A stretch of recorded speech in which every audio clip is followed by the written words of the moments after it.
Hello friends, good morning. നമ്മുടെ Kerala TV സീരിയലിലേക്ക് എല്ലാവർക്കും സ്വാഗതം. അങ്ങനെ എല്ലാവരും യാത്ര ഇറങ്ങി കഴിഞ്ഞപ്പോഴത്തേക്കും നയന നന്ദുവിനോട് പറയുക, എൻ്റെ മോള് വിഷമിക്കണ്ട, നിനക്കിതിലും നല്ലൊരു ബന്ധം കിട്ടുമെന്ന്. പിന്നെ എല്ലാവരും വന്നു, ഓരോരുത്തരായിട്ട് വണ്ടിയിലേക്ക് കയറി. കല്യാണ ചെറുക്കൻ വണ്ടിയിലേക്ക് കയറി. അപ്പോൾ ആദർശിൻ്റെ കൂടെ കയറുന്നത്. ആരോടും ഒരു അക്ഷരം പോലും നമ്മുടെ അനിയും മിണ്ടുന്നില്ല കേട്ടോ, മുഖത്ത് പോലും നോക്കുന്നില്ല. ആദർശാണെന്നുണ്ടെങ്കിൽ അനിയനെ ഇടയ്ക്കിടയ്ക്ക് നോക്കുന്നുണ്ട്, പക്ഷേ അനി മൈൻഡ് ചെയ്യുന്നേ ഇല്ല. അവർ കല്യാണ മണ്ഡപത്തിലേക്ക് എത്തുന്നു. ആദ്യം എത്തുന്നതെന്ന് പറഞ്ഞു കഴിഞ്ഞിട്ടുണ്ടെങ്കിൽ നമ്മുടെ അനാമികയാണ്. അനാമികയും അച്ഛനും അമ്മയും ഒക്കെ കൂടെ വന്നങ്ങനെ ഇറങ്ങിയിട്ട് ഇങ്ങനെ വലിയ ചിരിയൊക്കെ ചിരിച്ച് ഇങ്ങനെ നിൽക്കുവാണ്. കാര്യങ്ങൾ ഇവിടം വരെ എത്തിയല്ലോ. ആ ഉപേന്ദ്രൻ ഇവിടെയെങ്ങാനും ഉണ്ടോയെന്ന് നോക്കണമെന്നും പറഞ്ഞുകൊണ്ട് ഇറങ്ങിയതേ വേണു അതിലിതിലെല്ലാം ഇങ്ങനെ കറങ്ങി നോക്കുക. ഇനി ഓഡിറ്റോറിയത്തിൻ്റെ അകത്ത് കാണുമോ എന്ന് അമ്മ എന്നേരം ചോദിച്ചു. ഏയ് ഒന്നും അറിയാൻ പറ്റുന്നില്ല എന്നും പറഞ്ഞ് ഇവരിങ്ങനെ ഓരോന്നും പറഞ്ഞ് ഇങ്ങനെ നിൽക്കുക കേട്ടോ. സകല ദൈവങ്ങളെയും വിളിച്ച് പ്രാർത്ഥിച്ചോ, താലി കെട്ടുന്നത് വരെ ഒന്നും സംഭവിക്കല്ലേ എന്ന് അങ്ങനെ സംസാരിച്ചുകൊണ്ടിരിക്കുമ്പം, എന്നാലും അനന്തപുരിയിലെ പയ്യൻ എങ്ങനെ കിട്ടി രേവതി എന്ന് ചേച്ചി വന്ന് ചോദിച്ചപ്പം, അതൊക്കെ എൻ്റെ മോളുടെ മിടുക്ക, അവൾ സുന്ദരിയാണല്ലോ, അവളെ കണ്ടപ്പോൾ തന്നെ പയ്യൻ ഇഷ്ടപ്പെട്ടു എന്നും പറഞ്ഞുകൊണ്ട് രേവതി പൊക്കി വിടുക. പിന്നെ സംസാരവും പെരുമാറ്റവും ഒക്കെ കണ്ടപ്പോൾ പയ്യൻ്റെ വീട്ടുകാർക്ക് മോളെ മതിയെന്നായെന്ന് പറഞ്ഞു. അപ്പോൾ എന്തായാലും കൊച്ചിൻ്റെ ഭാഗ്യം തന്നെയാണെന്ന് പറഞ്ഞ് അങ്ങനെ ആ ഒരു ഇതിങ്ങനെ ആ ചേച്ചി പറയുമ്പോൾ, ഈശ്വര പെരുവഴിയിൽ നിന്ന് വന്ന ഭാഗ്യം നീ തട്ടിത്തെറിപ്പിക്കല്ലേ എന്ന് പറഞ്ഞ് മനസ്സുകൊണ്ട് പറഞ്ഞ് രേവതി മോളെയും വിളിച്ച് അകത്തേക്ക് കയറി പോകുക. അപ്പോൾ അങ്ങനെ ആ ഒരു ഇത് കഴിഞ്ഞിട്ട് ഈ വേണു അങ്ങ് നീങ്ങി കഴിഞ്ഞപ്പോഴത്തേക്കും കടം കൊടുക്കാനുള്ള അടുത്ത ആൾ വന്നു. അപ്പോൾ 10 പവൻ്റെ കാര്യമേ ഉള്ളൂ, താൻ ഒന്നുകൊണ്ടും വിഷമിക്കണ്ട, മോള് വിരുന്നിന് വീട്ടിലേക്ക് വരുമ്പം ഞാനത് വാങ്ങിച്ചു വെക്കാമെന്ന് പറഞ്ഞു. അല്ല, ഞാൻ ഓർമ്മിപ്പിച്ചതേ ഉള്ളൂ കേട്ടോ. സ്വർഗത്തിൽ മുങ്ങി നിൽക്കുന്ന ഒരു ഫാമിലിയിലേക്കാണ് എൻ്റെ മോള് പോകുന്നത്. അവിടെ പിന്നെ ഇങ്ങനെയുള്ള ചീള കാര്യങ്ങളൊന്നും പറയരുതെന്ന് പറഞ്ഞു. 10 പവനെന്ന് പറഞ്ഞാൽ വില എന്താണെന്ന് വേണുവിന് അറിയാമല്ലോ. 6 ലക്ഷത്തിന് മുകളിൽ വരും. അതെൻ്റെ സ്വർണ്ണമല്ല, എൻ്റെ മരുമകളുടെയാണ്. അതുകൂടി ഓർമ്മ വേണമെന്ന് പറഞ്ഞപ്പം എല്ലാം ഓർമ്മയുണ്ട്, ഒന്നുകൊണ്ടും പേടിക്കേണ്ടെന്നേ. ഞാനല്ലേ പറയുന്നേ, ഇങ്ങനെ ഒരുപാട് പേരുടെ കയ്യിൽ നിന്ന് കടം വാങ്ങിയിട്ടാണ് ഈ കല്യാണം നടത്തുന്നത് തന്നെയെന്ന് പറഞ്ഞു വേണു. അതുപോലെ തന്നെ ഉപേന്ദ്രൻ്റെ കാര്യം അതെനിക്ക് അറിയാമല്ലോ, അവൻ എന്നെ കൊല്ലാതെ കൊന്നുകൊണ്ടിരിക്കുക. സ്വർണത്തിൻ്റെ പകുതി അവന് കൊടുക്കേണ്ടി വരും കല്യാണം കഴിഞ്ഞാലെന്ന് പറഞ്ഞപ്പം, അതൊക്കെ തൻ്റെ കാര്യം, എനിക്ക് കിട്ടാനുള്ളത് എന്തായാലും എനിക്ക് കിട്ടിയേ പറ്റുമെന്ന് പറഞ്ഞാൽ അയാൾ അങ്ങ് പോയി. വേണു അന്നേരത്തേക്ക് 100 പേരോട് കണക്കും കാര്യവും പറഞ്ഞുകൊണ്ട് ഇങ്ങനെ അവിടെ നിൽക്കുക കേട്ടോ. ഇത് കഴിഞ്ഞ് പിന്നെ കാണിക്കുന്ന രേവതിയെയും മോളെയുമാണ്. കല്യാണം മുടക്കാൻ ആരെങ്കിലും വരുമോയെന്ന് എൻ്റെ പേടിയെന്നൊക്കെ പറഞ്ഞു. അപ്പോൾ അവൾ പറഞ്ഞിരുന്നു കാര്യങ്ങളൊക്കെ എന്നും പറഞ്ഞ് കൂട്ടുകാരികൾ പറയുക. അപ്പോൾ നിങ്ങൾക്കറിയാമല്ലോ ഞങ്ങളുടെ അവസ്ഥയൊക്കെ, ഈ കല്യാണമാണ് ഞങ്ങളുടെ ആകെയുള്ളൊരു പ്രതീക്ഷ. ഇത് മുടങ്ങിയ അവിടെ മോളുടെയും ഞങ്ങളുടെയും ജീവിതം തീരുമെന്ന് പറഞ്ഞ് രേവതി പറയുമ്പോൾ, അമ്മ പേടിക്കാതിരി, അതൊന്നും സംഭവിക്കില്ല, ഇവിടെ ആരും വരാൻ പോകുന്നില്ല എന്നും പറഞ്ഞ് നമ്മുടെ അനാമിക ഇരിക്കുന്നു. പിന്നെ എന്നെ കല്യാണം കഴിക്കാൻ പോകുന്നത് ഏത് കുടുംബക്കാരാണെന്നൊക്കെ അറിയാമല്ലോ, അവരോട് മുട്ടിയ അയാൾക്ക് പരിക്ക് പറ്റുമെന്ന് ആരും അയാൾക്ക് പറഞ്ഞു കൊടുക്കേണ്ട കാര്യമില്ല എന്നൊക്കെ രേവതിയോട് മകൾ പറയുമ്പോൾ, അത് ശരിയാ മോളെ, സംഭവം പയ്യൻ്റെ വീട്ടുകാരും പയ്യനും അറിയാൻ മോശമല്ലേന്ന് ചോദിച്ചു. അപ്പോൾ അമ്മയെല്ലാം പോസിറ്റീവായിട്ട് ചിന്തിക്കുക, അപ്പോൾ പിന്നെ കുഴപ്പമൊന്നും ഉണ്ടാകില്ല എന്നാണ് അനാമികയുടെ ആ ഒരു നിലപാട്. അതും കഴിഞ്ഞ് ഇവരിവിടെ ടെസ്റ്റ് ഇതൊക്കെ ആക്കിക്കൊണ്ട് അങ്ങനെ ഇരിക്കുകയാണ്. ഇതെല്ലാം കഴിഞ്ഞപ്പോഴത്തേക്ക് നമ്മുടെ അനി അങ്ങോട്ടേക്ക് വന്നു, വീട്ടുകാരും വന്നു കഴിഞ്ഞപ്പോൾ ചെറുക്കനെ അകത്തേക്ക് കൊണ്ടുപോകുന്ന ആ ഒരു ചടങ്ങും കാര്യങ്ങളൊക്കെ ഉണ്ടല്ലോ. അപ്പോൾ അതിനെല്ലാവരും കൂടെ കയറിപ്പോയി കഴിഞ്ഞപ്പോൾ നന്ദു ഭയങ്കര സങ്കടത്തിൽ അവിടെ നിൽക്കുക. അപ്പോഴേക്കും നയന ഓടി നന്ദുവിൻ്റെ അടുത്തേക്ക് വന്നു കേട്ടോ. അപ്പോൾ നവ്യ, ഇവൾക്ക് എന്താ പറ്റുക, ഇവളെന്തിനാ ഈ നേരം വിഷമിച്ചുകൊണ്ട് നിൽക്കുന്നതെന്ന് നവ്യ ചോദിക്കുക. അപ്പോൾ നവ്യ ചോദിച്ച്, ഇവള് കഴിഞ്ഞ ദിവസം 4 എണ്ണത്തിനെ തല്ലി ഒതുക്കിയതുകൊണ്ടല്ലേ ഒരുത്തി കല്യാണപ്പെണ്ണായതെന്നും നവ്യ ചോദിക്കുവാണേ. അപ്പം നവ്യയ്ക്ക് ദേഷ്യമാണ്. അതിൻ്റെ പിന്നിലും ഇവളാണെന്ന് അനിയുടെ അമ്മ പറയുന്നതെന്നുള്ള കാര്യം അന്നേരം കനകം പറഞ്ഞു. അവരെന്ത് പറഞ്ഞാലും ഒരു കാര്യം സത്യാമ്മേ, എന്തൊക്കെയോ കുഴപ്പം അവൾക്കും അവളുടെ വീട്ടുകാർക്കും ഉണ്ടെന്നുള്ളതെന്ന് നയന പറയണം. അപ്പം അതെന്തെങ്കിലും ആയിട്ടെ, അതിനെപ്പറ്റി ഇനി നമ്മളൊന്നും സംസാരിക്കാൻ പോകണ്ടെന്നും പറഞ്ഞുകൊണ്ട് അങ്ങനെ അവരകത്തേക്ക് കയറി പോകാൻ തുടങ്ങുമ്പോഴേക്കും ചെറുക്കനെ ആൾക്കാർ വന്ന് മാലയിട്ട് സ്വീകരിച്ച് അകത്തേക്ക് കൊണ്ടുപോവുകയാണ്. അങ്ങനത്തെ ചെറുക്കന് അകത്ത് കൊണ്ടുവന്നു. ഇതൊന്നും കണ്ടിട്ടും കേട്ടിട്ടും ഒന്നും നമ്മുടെ അനിയുടെ മുഖത്തൊരു തുള്ളി പോലും സന്തോഷമില്ല കേട്ടോ. എനിക്ക് ഭയങ്കര സങ്കടമാണ്. ഇതൊക്കെ കണ്ട് നന്ദു നെഞ്ചു പൊട്ടുന്ന വേദനയോടെ ഇങ്ങനെ അവിടെ നിൽക്കുക. എന്നിട്ട് അവിടെ ആ ഒരു ചടങ്ങുകളും കാര്യങ്ങളും നടന്നപ്പോൾ നമ്മുടെ നന്ദു പതുക്കെ അവിടെ നിന്ന് മാറിപ്പോന്നിട്ട് ഇതൊന്നും കാണാൻ കഴിയില്ലാത്തത് കൊണ്ട് മാറി നിന്ന് ഭയങ്കര കരച്ചിൽ. അപ്പോഴേക്കും ചെറുക്കനകത്തേക്ക് കയറി വന്നു കഴിഞ്ഞപ്പോൾ, എന്താ മോൻ്റെ മുഖത്തൊരു വിഷമം എന്ന് വേണു ചോദിച്ചു. ഒന്നുമില്ല എന്ന് പറഞ്ഞു അനി. കല്യാണം കഴിയുമ്പോഴേ അവൻ്റെ വിഷമമൊക്കെ മാറിക്കോളൂ എന്ന് ജയൻ അന്നേരം പറയുക. ആ സമയം പിന്നെ ഞങ്ങളുടെ കുടുംബത്തിലെ എന്ത് ഫംഗ്ഷൻ നടന്നാലും അതിൻ്റെയൊക്കെ മുന്നിലെ ഇവൻ്റെ മുത്തശ്ശനാണ്. പക്ഷേ ഇന്നത്തെ ദിവസം അച്ഛൻ ഹോസ്പിറ്റലായി പോയതുകൊണ്ട് അതിൻ്റെ ഒരു വേദനയുണ്ട് എല്ലാവർക്കും എന്നും പറഞ്ഞുകൊണ്ട് ഇങ്ങനെ ജയൻ പറഞ്ഞു. അതെ, മുത്തശ്ശന് കുറച്ച് സീരിയസാണ്, ഒന്ന് റിക്കവറായി വന്നതാ. പെട്ടെന്ന് വീണ്ടും കണ്ടീഷൻ മോശമായെന്നുള്ള കാര്യം പറഞ്ഞു ആദർശ്. കല്യാണം മാറ്റി വെച്ചാലോ എന്ന് പോലും ഞങ്ങൾ ആലോചിച്ചതാ. പിന്നെ അച്ഛൻ നിർബന്ധിച്ചത് കൊണ്ട് മാത്രം മുഹൂർത്തം തെറ്റിക്കാത്തതെന്ന് പറഞ്ഞു അജയൻ. അപ്പം അത്രയ്ക്ക് നല്ല മുഹൂർത്ത ജ്യോത്സ്യം കുറിച്ച് തന്നത്. ഇനി അത് തെറ്റിച്ചു കഴിഞ്ഞാൽ അതുപോലൊരു മുഹൂർത്തം ഇനി ഉണ്ടാവുകയില്ലെന്നാണ് പറഞ്ഞതെന്നൊക്കെ വേണു പറയുമ്പം അതേ എന്ന് പറഞ്ഞ് അവർ നിൽക്കുന്നു. ഈ സമയത്ത് സങ്കടപ്പെട്ട് നിൽക്കുന്ന അനിയെ നമ്മുടെ ആദർശ് വിളിച്ച് മാറ്റിക്കൊണ്ട് പോവുക. കല്യാണം അടുത്തപ്പോൾ അനാമികയോട് എനിക്ക് ഇച്ചിരി അടുപ്പക്കുറവുണ്ടെന്നാണ് മോളുടെ പരാതി എന്ന് പറഞ്ഞപ്പം അതല്ലേ പറഞ്ഞത്, കല്യാണം കഴിയുമ്പോൾ അതൊക്കെ മാറിക്കോളുമെന്ന് ജയൻ. അങ്ങനെ ഇവരെ എല്ലാവരെയും വിളിച്ചുകൊണ്ട് പോവുകയാണ് വേണു. അങ്ങനെ എല്ലാവരും അങ്ങോട്ട് പോകണു. ഈ സമയത്ത് നമ്മുടെ കനകം ചുറ്റിനും നോക്കുക. നന്ദുമോൾ എന്തിയെന്ന് ചോദിച്ചു. അവിടെ നിന്ന് പറഞ്ഞതുപോലെ മോളെ കണ്ടില്ലല്ലോ, ഇത് എന്ത് ചെയ്യുന്നു പറഞ്ഞുകൊണ്ട് ഇങ്ങനെ നയനയും കനകമൊക്കെ നോക്കുക കേട്ടോ. അപ്പോൾ രാകേഷും വിഘ്നേഷും ഒക്കെ വന്നിട്ടുണ്ട്. ഇനി അവരോട് എങ്ങനെ സംസാരിച്ച് നിൽക്കുകയാണെന്ന് അറിയില്ല എന്ന് പറഞ്ഞുകൊണ്ട് നയന ഇങ്ങനെ പറഞ്ഞു കേട്ടോ. അപ്പോൾ അങ്ങനെ പറഞ്ഞപ്പോൾ ആണോ എന്നും പറഞ്ഞുകൊണ്ട് ഇങ്ങനെ അവർ എന്നിട്ട് അവിടെയൊക്കെ നോക്കാൻ പോവുക. ഈ സമയത്ത് ആദർശ് പനിയും കൂടെ അവിടെ നിന്ന് ഇങ്ങനെ സംസാരിക്കും കേട്ടോ. എടാ നിന്നോട് ഞാൻ പറഞ്ഞിട്ടില്ലേ, മനസ്സിൽ എന്ത് വിഷമം ഉണ്ടെങ്കിലും അതൊന്നും പുറത്ത് കാണിക്കരുത്, സന്തോഷത്തോടെ നിൽക്കണമെന്ന്, ചിരിച്ചുകൊണ്ട് നിൽക്കണമെന്ന്. അപ്പോൾ എനിക്ക് അഭിനയിക്കാനൊന്നും അറിയില്ല ഏട്ടാ എന്ന് പറഞ്ഞു. ജീവിതത്തിൽ നമ്മൾ ആഗ്രഹിക്കുന്നതൊന്നും അല്ല പലപ്പോഴും നമ്മളെ തേടി വരുന്നത്. ഞാൻ പെണ്ണ് കണ്ടത് നവ്യയാണ്, പക്ഷേ വിവാഹം കഴിച്ചത് ആരെയാ, നയനയല്ലേ ചോദിച്ചു. അപ്പോൾ അത് ഏട്ടൻ്റെ ഭാഗ്യമാണ്, അതുകൊണ്ട് ഏട്ടൻ ഒരിക്കലും ഒരു നഷ്ടവും വരില്ല എന്ന് നരനാനി പറഞ്ഞു. എടാ അത് ഇപ്പോഴല്ലേ, എന്നാൽ അന്ന് എന്തായിരുന്നു സ്ഥിതി, വീട്ടിൽ യുദ്ധമായിരുന്നില്ലേ, അതുപോലെ എല്ലാം ശരിയാകുമെടാ. ദേ ഏട്ടാ, നമ്മുടെ കുടുംബത്തിനോ എനിക്കോ പറ്റിയ പെണ്ണല്ല അനാമിക എന്ന് അനി പറയുമ്പോൾ നിനക്ക് എന്താ ഉറപ്പെന്ന് ചോദിച്ചു. എൻ്റെ മനസ്സ് അങ്ങനെ ഏട്ടാ പറയുന്നതെന്ന് അനിയും പറഞ്ഞു. എടാ മുഹൂർത്തം അടുക്കാറായി, അതിനു മുമ്പ് നീ എന്തിനിപ്പോൾ ഇങ്ങനെയൊക്കെ കയറി സംസാരിക്കുന്നത്, അതിൻ്റെ ആവശ്യമുണ്ടോ അനി? നിന്റെ ഭാഗത്ത് തെറ്റ് സംഭവിച്ചിട്ടുണ്ടെന്നുള്ള കാര്യം ഉറപ്പാണ്. നിനക്ക് ഇതൊക്കെ നേരത്തെ തന്നെ പറയാമായിരുന്നു, പാടില്ലായിരുന്നു. ഇന്നലെ എല്ലാം അറിഞ്ഞതിന് ശേഷം ഞാൻ മാക്സിമം ട്രൈ ചെയ്തതാ ഈ വിവാഹം ഒന്ന് ഒഴിവാക്കാൻ വേണ്ടിയിട്ട്, പക്ഷെ സാധിച്ചില്ല. അവിടെ ഇളയമ്മ എന്താ പറഞ്ഞതെന്ന് നിനക്കറിയാവല്ലോ, നീയും കേട്ടതാണല്ലോ. വെറുതെ കല്യാണ വീടൊരു മരണ വീടാക്കി മാറ്റരുത്. പറഞ്ഞത് മനസ്സിലായോ എന്ന് ചോദിച്ചു. ചില നേരത്തെങ്കിലും മറ്റുള്ളവർക്ക് വേണ്ടി നമ്മൾ പലതും ത്യജിക്കേണ്ടി വരും, അതൊക്കെ ജീവിതത്തിൻ്റെ ഒരു ഭാഗമാടാ എന്ന് ചേട്ടൻ അനിയന് ഉപദേശങ്ങളായിട്ട് പറഞ്ഞു കൊടുക്കുന്നു. പിന്നെ നയനയും അവളുടെ വീട്ടുകാർ പറയുന്നതിലും കാര്യമുണ്ട്. ഒരു വീട്ടിൽ നിന്ന് തന്നെ 3 മരുമക്കളെ കൊണ്ടുവന്ന അത് പല പ്രശ്നങ്ങൾക്കും കാരണമാകും. അതൊക്കെ ഞാൻ നിന്നോട് പറഞ്ഞിട്ടുള്ളതല്ലേ എന്ന് ചോദിച്ചു. പിന്നെ നീ ഇപ്പോൾ ഇവിടെ സന്തോഷത്തോടെ നിൽക്കുക വേണ്ടത്, നിന്റെ മുഖത്ത് സന്തോഷം ഉണ്ടാവുകയാണ് വേണ്ടത്. അതെന്തു വിഷമം തന്നെയാണെങ്കിലും മുഖത്തുണ്ടാകാനേ പാടില്ല.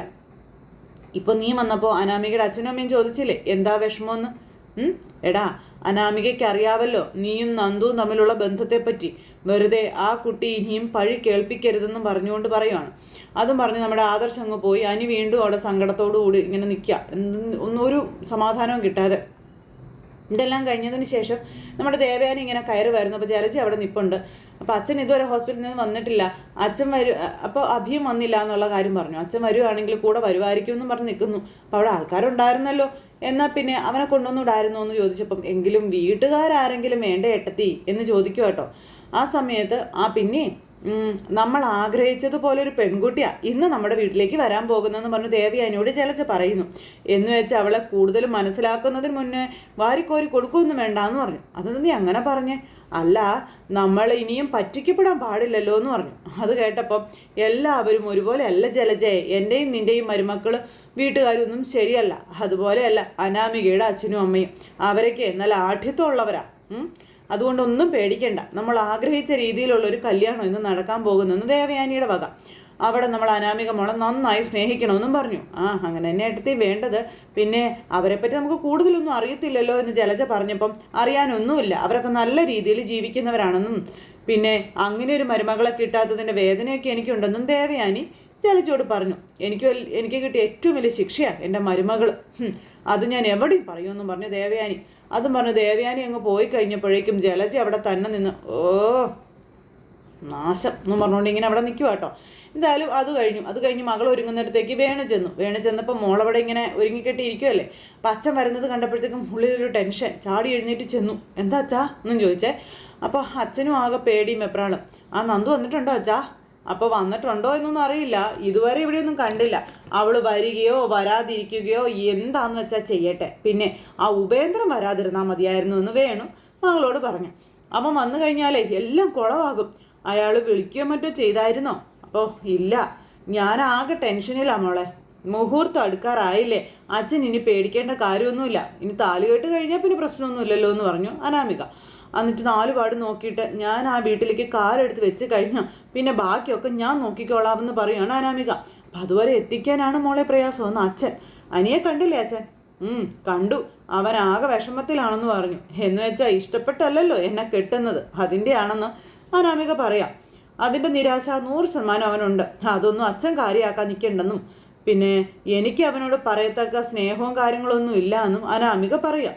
പിന്നെ ഞാനും ലക്ഷ്യം വെക്കുന്നത് അവൻ്റെ സമ്പത്ത് തന്നെയാണെന്ന് പറഞ്ഞപ്പോൾ ശരി മോളെ, ഇന്നത്തെ ദിവസം എങ്ങനെയെങ്കിലും ഒന്ന് കഴിഞ്ഞു കിട്ടണം, അത്രേ ഉള്ളൂ അച്ഛനും അമ്മയ്ക്കും.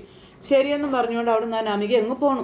അങ്ങനെ താലി കഴുത്തിൽ കയറുന്നതിന് തൊട്ടു മുമ്പ് ആ സത്യം സ്വന്തം അച്ഛനോട്, അതായത് അനാമിക എന്ന് പറയുന്നവരുടെ സ്വഭാവദൂഷ്യം അച്ഛനോട് പറയുന്നു.